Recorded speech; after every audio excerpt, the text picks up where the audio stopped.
Breaking news. Bharat Pakistan మధ్య యుద్ధ వాతావరణం కొనసాగుతూనే ఉంది. ఏ క్షణం భారత్ ఎటువంటి చర్యలు తీసుకుంటుందని పాకిస్తాన్ ఇప్పటికీ భయపడుతూనే ఉంది. అదే సమయంలో కొంతమంది భారత జవాన్ల ఇంటికి వార్నింగ్ లెటర్స్ అతికిస్తూ వెళుతూ ఉండటం ఇప్పుడు చర్చనీయాంశంగా మారింది, ఆందోళన కలిగిస్తుంది. ఇండియా దాడి చేస్తుందనే భయంలోని పాకిస్తాన్ ఉంది. పాకిస్తాన్ టెర్రరిస్టులు ఉన్నారు. భారత ఆర్మీ జవాన్లను ఇప్పుడు ముష్కర్లు టార్గెట్ చేస్తున్న పరిస్థితి కనిపిస్తోంది. బెంగాల్లో భారత ఆర్మీ జవాన్ ఇంటికి ఒక లెటర్ని అతికించి వెళ్లారు. ఆ లెటర్ కూడా మీరు ఆర్టీవీ స్క్రీన్ పైన చూడొచ్చు. అందులో కనిపిస్తున్నది పాకిస్తాన్ని పొగుడుతూ కనిపిస్తోంది. వాళ్ళు జిందాబాద్ చెప్తూ ఉన్నారు. నేను ఆ లైన్ని కలిపి చదవాలి అని అనుకోవడం లేదు, అందుకే విడివిడిగా చెప్పాను. పాకిస్తాన్ని పొగుడుతూ వాళ్ళు ఒక టైటిల్ పెట్టారు, అందులో పాకిస్తాన్ కూడా కనిపిస్తోంది. ఆ తర్వాత జిందాబాద్ అని కనిపిస్తోంది. ఆ రెండు లైన్లను నేను కలిపి చదవాలని అనుకోలేదు కాబట్టి విడివిడిగా చదివాను. చూసారు, అది పాకిస్తాన్ని పొగుడుతూ బెంగాల్లో ఒక ఆర్మీ జవాన్ ఇంటికి అతికించిన లెటర్ని ఇప్పుడు మీరు ఆర్టీవీ స్క్రీన్ పైన చూస్తున్నారు. ఒకవేళ భారత్ యుద్ధానికి దిగితే మేము తలాలు తీస్తామని అందులో రాశారు. గౌరవ్ ముఖర్జీ ఇంటికి ఈ బెదిరింపు లేఖను అతికించి వెళ్లారు దుండగులు. చేత్తో రాసి, ఆ పేపర్ పై చేత్తో రాసి గౌరవ్ ముఖర్జీ ఇంటి గోడకు అతికించి వెళ్లారు గుర్తు తెలియని దుండగులు. అయితే దగ్గరలో ఉన్న సీసీ ఫుటేజ్ను కూడా పోలీసులు స్వాధీనం చేసుకున్నట్టుగా తెలుస్తోంది. అందులో బైక్ పై వచ్చిన ఇద్దరు దుండగులు ఈ చేతితో రాసిన లేఖను గౌరవ్ ముఖర్జీ ఇంటికి అతికించి వెళ్లారు. ఒకవైపు పాకిస్తాన్ నేతలు, పాకిస్తాన్ ఆర్మీ అంటూ ఉంటుంది, భారత్ మాపై దాడి చేస్తే మేము అణుబాంబులు వేస్తామని.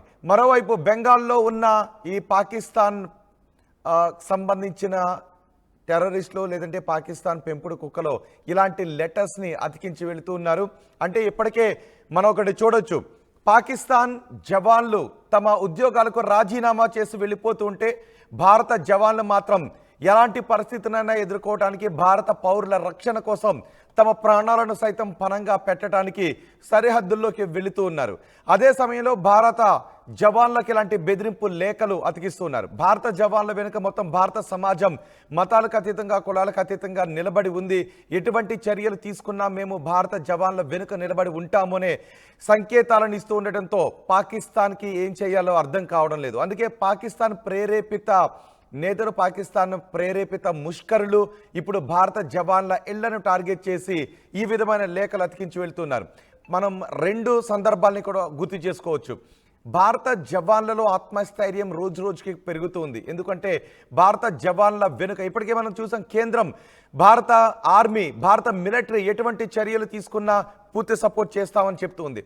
భారత మిలిటరీకి పూర్తి స్వేచ్ఛనిచ్చేసాం. పాకిస్తాన్పై ఎటువంటి నిర్ణయాన్ని తీసుకుంటుంది, ఎటువంటి చర్యలు తీసుకుంటుంది అనే విషయంపై అని త్రివిధ దళాల అధిపతులతోనూ భారత ప్రధాని సమావేశం తర్వాత పూర్తి స్వేచ్ఛను ఇచ్చాము అనే నిర్ణయం వెలువడిన తర్వాత పాకిస్తాన్లో ఇంకా భయం కనిపిస్తుంది. అందుకే పాకిస్తాన్ రక్షణ మంత్రి కూడా కొన్ని వ్యాఖ్యలు చేస్తున్నాడు.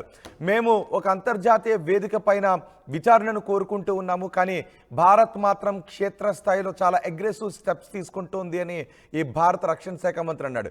భారత రక్షణ శాఖ మంత్రి మాటల్లో భయాన్ని కూడా మరికొద్ది సేపట్లో నేను మీకు వినిపించబోతున్నాను. మరికొద్ది సేపట్లో దాన్ని భారత రక్షణ శాఖ మంత్రి ఏమన్నాడు వినిపిస్తాను. కానీ ఇప్పుడు మాత్రం ఈ భారత జవాన్ల ఇంటికి రాసినటువంటి ఆ లేఖను మాత్రం మీరు చూస్తున్నారు. అంటే భారత జవాన్లలో రోజు రోజుకి ఆత్మస్థైర్యం కలుగుతూ ఉంది. పాకిస్తాన్ జవాన్లలో రోజు రోజుకి ఆత్మస్థైర్యం దెబ్బతింటూ ఉంది. ఇప్పటికే వందలాది మంది, అంటే సుమారు 4500 మందికి పైగా ఈ రాజీనామాలు చేశారు పాకిస్తాన్ ఆర్మీలో ఉన్న నాయకులు. టాప్ కేడర్లో ఉన్నవాళ్ళు, కీలక పదవుల్లో ఉన్నవారు సైతం పాకిస్తాన్లో ఆర్మీని వదిలి వెళ్ళిపోతూ ఉన్నారు. అటు పాకిస్తాన్ ఆర్మీ చీఫ్ కూడా తమ కుటుంబ సభ్యులను దేశం దాటించేశాడు క్షేమంగా ఉండాలని. పాకిస్తాన్ ఆర్మీ చీఫ్ కూడా ఎక్కడ కనిపించటం లేదు అంటూ వార్తలు కూడా సామాజిక మాధ్యమాల్లో వస్తున్నాయి. ఇప్పటివరకు రక్షణ శాఖ మంత్రి మాత్రమే అవాకులు చవాకులు పేలుతూ ఉన్నాడు. పాక్ ఆర్మీ చీఫ్ ఇంతవరకు ఎక్కడున్నాడో తెలియదు. పాక్ ఆర్మీ చీఫే పారిపోయాడు అనే వార్త అధికారికంగా చెప్పినట్లయితే పాకిస్తాన్ ఆర్మీలో మరింత ఆత్మస్థైర్యం దెబ్బతినే అవకాశం ఉంటుంది. కాబట్టి వాళ్ళు చెప్పడం లేదు. ఒక ఫోటోగ్రాఫ్ను మాత్రం రిలీజ్ చేసి ఆ దేశ ప్రధానితో మిగిలిన ఆర్మీ సిబ్బంది అంతా కలిసి ఉన్న ఒక ఫోటోను మాత్రం రిలీజ్ చేశారు. అంటే ఇప్పుడు పాకిస్తాన్ ఆర్మీలో ఆత్మస్థైర్యం దెబ్బతింది. భారత ఆర్మీలో కూడా ఆత్మస్థైర్యాన్ని దెబ్బ తినాలి అని పిచ్చివాగుడు వాగుతూ ఇలాంటి పిచ్చి రాతలు రాస్తూ ఆర్మీ జవాన్ల ఇంటి గోడలకు అతికించి వెళుతూ ఉన్నారు.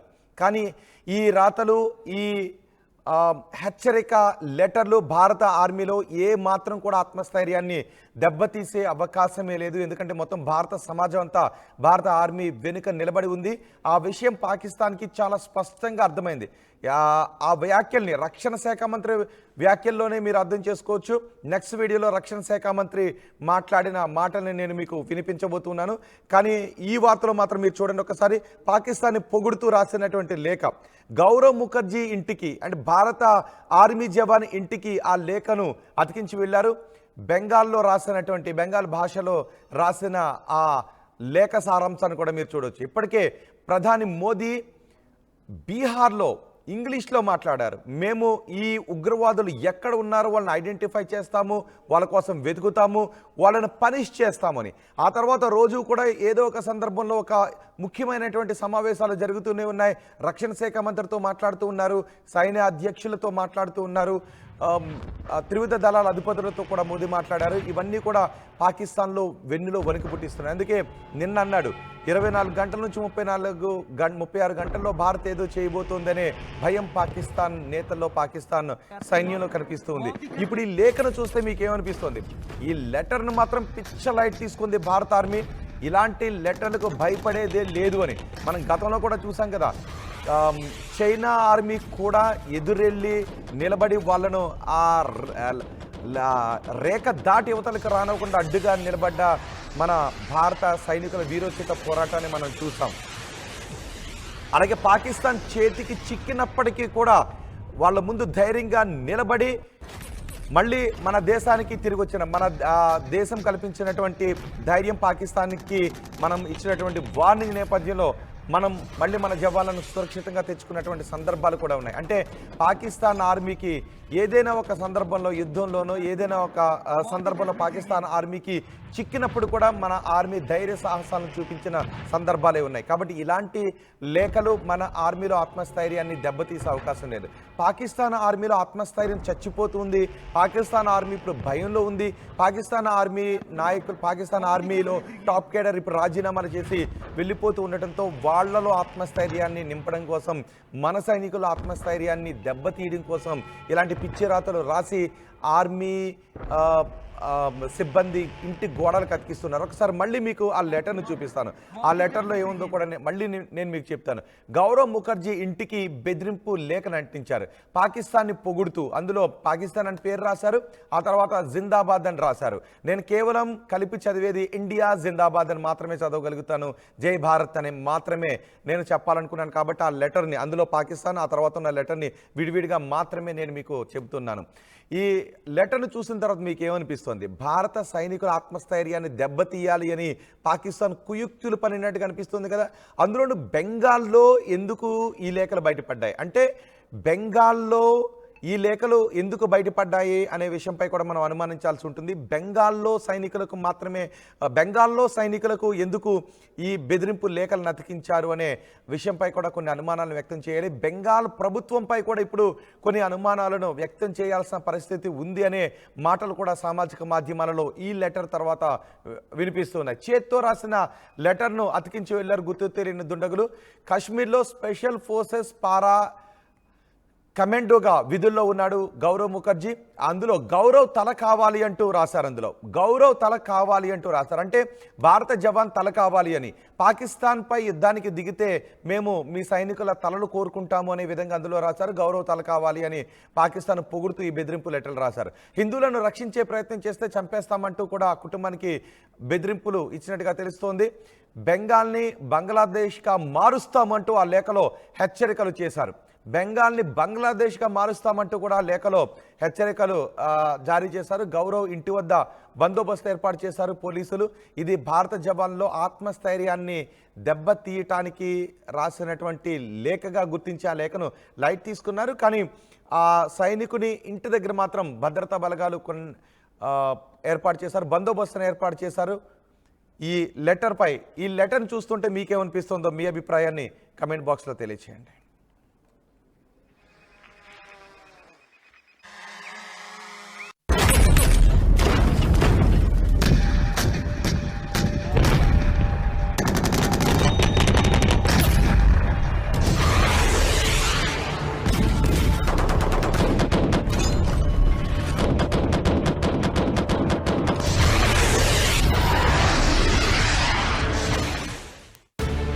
యూపీఎస్సీ సిఎస్సి 2024 ఫలితాల్లో 16కు పైగా ర్యాంకులు సాధించి ప్రభంజనం సృష్టించిన విష్ణు ఐఏఎస్ అకాడమీ విద్యార్థులు. Enriching the learning experience with the leaders and resources of the world. KLH Global Business School.